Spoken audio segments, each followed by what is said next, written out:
लोगोफोर हौवासा फरायसा बिथांमोननि थाखाय गिबि मन्त्रि हिमन्त बिश्व शर्मा बिथाङा फोसावनानै होबाय जोबोरै मोजां मोनसे आसनि मुं होदों बाबु आसनि। नोंथांमोना मिथिगौ हिन्जावसा सुबुं बिथांमोननि थाखाय सरकारनि आखायाव गोबां आसनिफोर दङ, नाथाय हौवासाफोरनि थाखाय आसनिफ्रा जोबोर खम।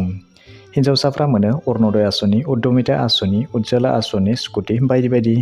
नाथाय फरायसा एबा हौवासाफोरनि थाखाय गिबि खेबनि थाखाय रायजोनि गिबि मन्त्रि बिथाङा मोनसे मोजां आसनि आखायाव लादों फरायसाफोरनि थाखाय, आरो बे आसनिनि मुंखौ होदों बाबु आसनि।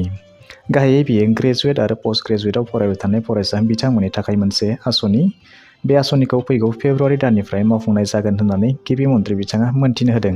बेवहाय फोरमायखानाय बायदि बे आसनिनि गेजेरजों जायफोर फरायसा बिथांमोना ग्रेजुवेट थाखोआव फरायगासिनो दङ बिदिब्ला बिथांमोननो दानफ्रोमबो 1000 राङै होनाय जागोन होननानै बुंदों, आरो जायफोर फरायसा बिथांमोनाखि पस्ट ग्रेजुवेट लेभेलाव फरायगासिनो दङ बिदिब्ला बैसोर बायदि फरायसा बिथांमोननो दानफ्रोमबो 2000 राङै होनाय जागोन होननानै बुंदों। नाथाय बे आसनियाव एप्लाइ खालामनो थाखाय मोनसे कन्डिसन दङ, बे जाहैबाय जायफोर फरायसा बिथांमोना बे आसनियाव एप्लाइ खालामगोन बिदिब्ला बैसोर बायदि फरायसा बिथांमोननि न'खरनि बोसोरारि आय थामहिनबा फेमिलि एनुवेल इनकामा 4 लाखनि गाहायाव थानाय जानांगोन, अब्लासो बिनि थाखाय फरायसा बिथाङा एलिजिबोल जागोन होननानै फोरमायनानै होदों।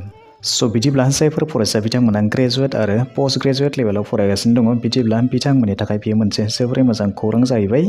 बिदिब्ला फैगौ फेब्रुवारि दाननिफ्राय नोंथांमोना बेखौ एप्लाइ खालामनानै लादो। बिदिब्ला दिनैनि भिडिअ बेखिनियानोसै। आसा खालामो नोंथांमोना भिडिअखौ नायनानै गासैखौबो बुजिबाय जानांगौ, आरो जुदि माबाफोर सोंनो थाबावोब्ला नोंथांमोना कमेन्ट सेक्सननि गेजेरजों फोरमायहरनो हागोन।